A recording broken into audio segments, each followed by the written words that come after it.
Bonjour l'icône, je m'appelle Serge Lindsay et je suis entrepreneur. Donc je suis content de te retrouver dans ce nouvel épisode dans lequel je vais t'expliquer les éléments de forme présentés. D'accord? Nous avons commencé une saison consacrée à l'art oratoire et l'un des chapitres de cette saison, c'est la forme présentée, c'est-à-dire quels sont les éléments de communication non verbale qui rentrent dans la prise de parole en public et surtout comment utiliser ces éléments pour être beaucoup plus performant, pour être beaucoup plus pertinent dans la prise de parole en public, pour pouvoir influencer, pour pouvoir distraire ou alors pour pouvoir informer ton auditoire.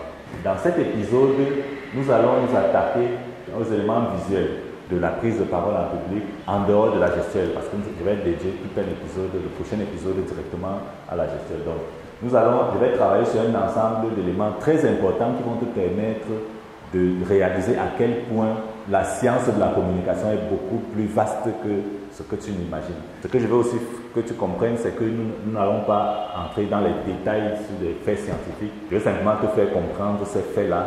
Je vais te donner leur explication et je vais te montrer des exercices que tu peux pratiquer à partir d'aujourd'hui pour être capable de parler en public de manière performante. Alors, le premier élément que nous allons détailler aujourd'hui, c'est ce que j'appelle la proxémique. Alors la proxémique, c'est une science qui étudie en fait la manière avec laquelle nous utilisons l'espace qui est autour de nous. Il y a une manière avec laquelle nous utilisons l'espace qui est autour de nous.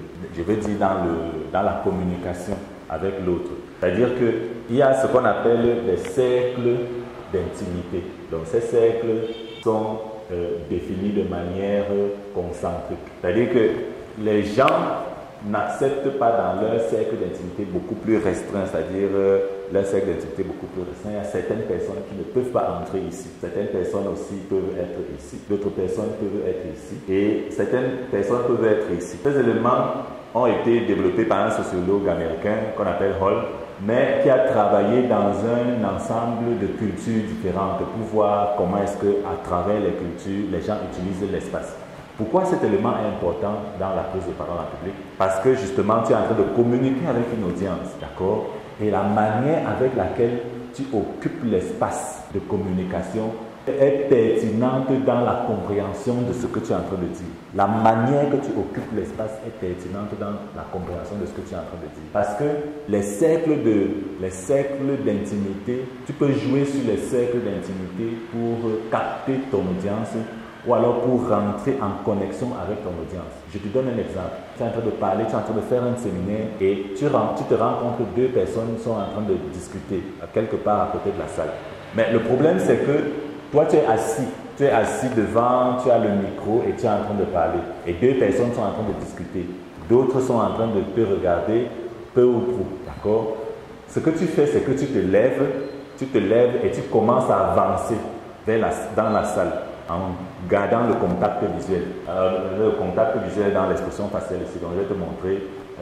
Il y a un élément de contact visuel dans ce que je suis en train de dire. Donc, en gardant le contact visuel de manière à ce que tu restes connecté avec l'audience. Sauf que quand tu vas arriver à côté des gens qui sont en train de parler, les deux personnes qui étaient en train de parler, tu vas te rendre compte qu'ils ne vont plus parler parce que tu es en train de te rapprocher de leur cercle d'intimité. D'accord? C'est le fait que tu te rapproches de leur cercle d'intimité qui font qu'ils arrêtent de parler, qu'ils arrêtent de discuter. Ils n'ont pas peur de toi. Ce n'est pas comme si tu allais leur faire quelque chose de bien grave. Tu n'es pas l'enseignant en classe. Tu n'es pas le directeur à l'école. Donc tu es en train de donner un séminaire. Eux sont venus suivre ton séminaire. Mais fais l'expérience de t'avancer vers eux. Ne les regarde même pas. Ne fais pas comme si tu partais vers eux pour une raison particulière. Tu es simplement en train de parler, mais tu es en train de regarder la salle en gardant le contact visuel avec tout le monde. Quand tu arrives à côté de leur espace, ils vont directement arrêter de parler parce que tu es un élément externe qui est en train de rentrer dans leur cercle d'intimité. Tu vas te rencontrer dans certaines cultures, comme la culture japonaise par exemple, ou alors chez les moines tibétains, les gens ne se touchent pas. Les gens, même pour se saluer, ils se saluent à distance, etc. Donc, dans d'autres cultures, comme par exemple les cultures européennes ou les cultures africaines où les gens sont très physiques, les cercles d'intimité sont beaucoup plus restreints. Ça veut dire qu'on accepte dans notre cercle d'intimité même des gens qui ne sont pas a priori nos amis ou alors nos connaissances ou alors notre famille. Donc tu peux rester à côté de quelqu'un comme ça, tu peux même le toucher, tu peux l'embrasser. D'autres arrivent jusqu'à l'embrasser. Donc c'est une science que tu dois connaître. Je ne veux pas dire dans ses profondeurs, mais au moins dans ses principes. Il faut savoir que la plupart des gens ont une manière qu'ils utilisent l'espace qui est autour d'eux. Et il y a des cercles concentriques dans lesquels ils ne veulent pas que tu rentres. Et en fonction des cultures, donc, il est important de comprendre comment ça fonctionne. D'accord? Ça te permet de savoir comment te positionner lorsque tu fais un discours en public. Ça te permet de savoir ce que tu dois effectivement transmettre dans ta posture lorsque tu fais un discours en public. Ça te permet aussi d'utiliser ces biais de compréhension pour pouvoir influencer les gens qui sont autour de toi. Donc, la proxémique est définitivement un élément très important que tu dois comprendre et que tu dois appliquer dans le développement de ta compétence en art oratoire. Le deuxième élément dont je veux parler aujourd'hui, c'est ce que j'appelle la posture. Alors, la posture, c'est quoi? C'est la manière de te tenir, tout simplement. La manière de te tenir debout. Il faut savoir que la manière de te tenir debout détermine à plus de 90% la manière dont les gens te voient, la manière qu'ils te perçoivent. Quelqu'un qui se tient comme ça, par exemple, tu vois, il a une posture différente que quelqu'un qui se tient comme ça, les épaules larges, la poitrine bombée. Il a une posture différente que quelqu'un qui se tient comme ça et qui est en train de parler, les mains dans les poches. Donc il y a un ensemble de choses que tu ne dois pas faire justement dans la posture. Mais la posture, le principe fondamental, c'est de te placer debout avec les épaules larges, c'est-à-dire élargies, la poitrine qui ressort, le cou qui ressort. Ça permet à ce qu'on te voit de manière globale. Ça dégage quelque chose de confiance. Ça montre que tu n'as pas peur des gens et que tu utilises tes mains de manière libre, de manière à formuler une gestuelle. D'accord? Ça, c'est très important. Surveille ta posture. Surveille ta posture. Parce que la simple façon de t'asseoir ou de te placer détermine le type de personne que tu es. En fait, ce sont les gens qui vont te juger comme ça. Peu importe ce que tu as dit, la manière qu'ils vont déjà comprendre la personne que tu as va déterminer l'importance de la chose que tu as dit. Ce n'est pas moi qui ai inventé ça. C'est vraiment malheureux, mais c'est comme ça que ça fonctionne. Les gens font des jugements comme ça. Au clin d'œil. Les gens décident maintenant, la manière dont il est placé là, ça montre qu'il ne comprend pas ce qu'il est en train de faire. Il décide comme ça. D'accord? C'est très important la posture. Donc dans la posture, qu'est-ce qu'il y a? Il y a un certain nombre de choses que tu ne dois pas faire. Et j'ai commencé à les citer. La première de ces choses que je vois tout le monde faire, c'est ça. Donc, principe de présentation numéro 1, ne jamais mettre les mains dans la poche quand tu parles aux gens. Voilà. Donc, je vois encore des grands en art oratoire qui mettent les mains dans la poche. Voilà. Mais, tu vois, ça fonctionne en fonction des gens. Hein. C'est-à-dire qu'il peut être déjà extrêmement puissant, extrêmement grand. Mais toi, si tu commences, ne fais pas ça. D'accord? Ne fais pas ça. La deuxième chose, c'est de ne jamais laisser les bras tomber. De ne jamais laisser les bras tomber quand tu parles. Parce que quand tu parles et que tu te déplaces comme ça, moi je suis en train de me déplacer. La plupart des gens, quand ils parlent, les bras tombés, ils ne se déplacent pas. Et quand tu es comme ça, tu n'es en train de rien transmettre comme émotion. Tu vois, c'est même bizarre la manière que tu es en train de voir comment je suis là. C'est extrêmement bizarre. Tu n'as pas envie de suivre quelqu'un qui est comme ça. Tu vois, c'est important d'avoir tes mains entre tes hanches et tes épaules. Tes mains doivent bouger librement entre tes hanches et tes épaules. Tes mains doivent indiquer des directions. Tes mains doivent être ouvertes. Tu dois utiliser tes paumes pour parler. Tu dois les lever pour expliquer des choses. Tu dois montrer des directions dans la compréhension d'un sujet. Tu dois montrer des évolutions dans les idées que tu développes avec tes mains.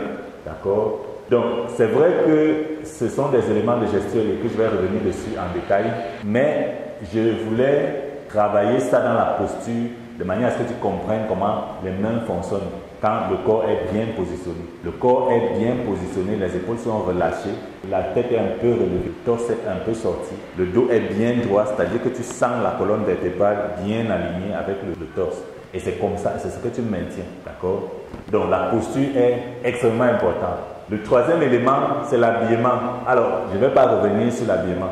Nous savons tous l'influence qu'a l'habillement sur la perception, c'est-à-dire sur la transmission même de nos idées. Alors en ce qui concerne l'habillement, tout ce que je dois te dire, c'est que tu dois être un peu plus présentable que l'audience. Chacun utilise son mode vestimentaire qui correspond un peu à sa personnalité.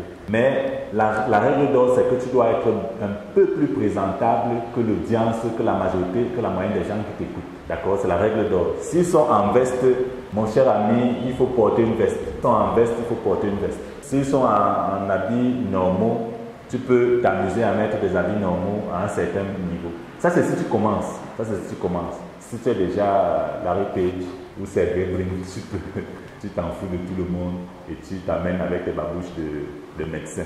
Donc, il n'y a pas de souci. Donc, l'habillement est très important.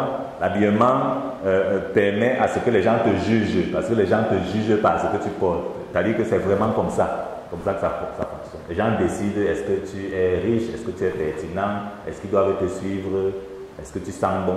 Simplement sur cet ensemble de choses, ils décident déjà de... Ils peuvent même juger ce que tu dis. Ils peuvent juger ce que tu dis sur la base de comment tu es habillé. Voilà. Donc, la manière dont tu es habillé fait comprendre autrement ce que tu dis. Ça, c'est très fondamental. Donc, règle numéro 1, tu dois t'habiller de manière un peu plus high standing que l'ensemble des gens qui sont en train de te suivre. Ça, c'est si tu commences. Si tu es déjà quelqu'un de connu, tu n'as plus rien à prouver, tu peux t'habiller comme tu veux. C'est-à-dire que si tu interviews Elon Musk, si tu amènes Elon Musk dans un séminaire, n'est pas obligé de porter... Encore que le mec, lui, s'habille bien. Donc, voilà les éléments d'habillement. Le troisième élément, c'est l'expression faciale. Alors, l'expression faciale, c'est ça. Qu'est-ce que ton visage dit? Ton visage dit tellement de choses. Et tu dois être conscient de ça. Tu dois être conscient de ça. Est-ce qu'il est renfloué? Est-ce que tu souris? Est-ce que tu transmets la neutralité? Qu'est-ce que tu es en train de transmettre sur le visage? Est-ce que tu clignes des yeux? Donc, il y a un ensemble d'erreurs aussi que la plupart des gens qui parlent en public font. La première de ces erreurs, c'est qu'ils ne sont pas conscients de leur corps. Tu dois être conscient de ton corps quand tu parles en public parce que ton corps est le véhicule de ta pensée. La plupart des gens conçoivent même ce que tu es en train de penser sur la base de ton corps parce que c'est ton corps qui parle. Je t'ai montré l'impact de la communication non verbale. Donc, il est donc important que tu mettes sur pied des mécanismes qui te permettent d'être conscient de ton corps quand tu es en train de parler. Et l'un de ces mécanismes, ce sont des exercices, le type d'exercice que je suis en train de te donner. Travaille ta posture. Prends le temps d'être conscient de ce qui se passe sur ton visage. Est-ce qu'il est froissé? Ne te déconnecte pas de toi-même. Ne te déconnecte pas de toi-même. Prends le temps d'être conscient de ce qui se passe sur ton visage. Et c'est parce que nous avons passé notre vie, nous avons été programmés par notre environnement à ne pas être conscients de notre corps que nous venons répéter ces mêmes erreurs pendant les présentations publiques. Ce qui est fatal parce qu'à la fin, tu transmets un message qui est différent de celui que tu aurais voulu transmettre. Donc, prends le temps d'être conscient de ton corps et de savoir et de connaître ton expression faciale. Et puis, tu dois sourire, tu dois essayer de montrer de la gaieté, tu dois essayer d'exprimer le sentiment que tu veux transmettre quand tu parles. Ça, c'est très important. Alors, le dernier élément de notre épisode, c'est ce que j'appelle le contact visuel. Le contact visuel, à lui seul, c'est tout un cours. À lui seul, le contact visuel, c'est tout un cours. Mais je vais le restreindre aujourd'hui simplement pour te faire comprendre que les gens ne comprennent les autres que parce qu'ils les regardent dans les yeux. Voilà. Et le contact visuel est perçu différemment dans les cultures. C'est-à-dire qu'il y a des cultures dans lesquelles les gens s'autorisent à se regarder dans les yeux. Il y a les cultures dans lesquelles, quand tu parles à l'autre, tu n'as pas le droit de le regarder dans les yeux. Donc, il faut connaître comment ça fonctionne chez toi.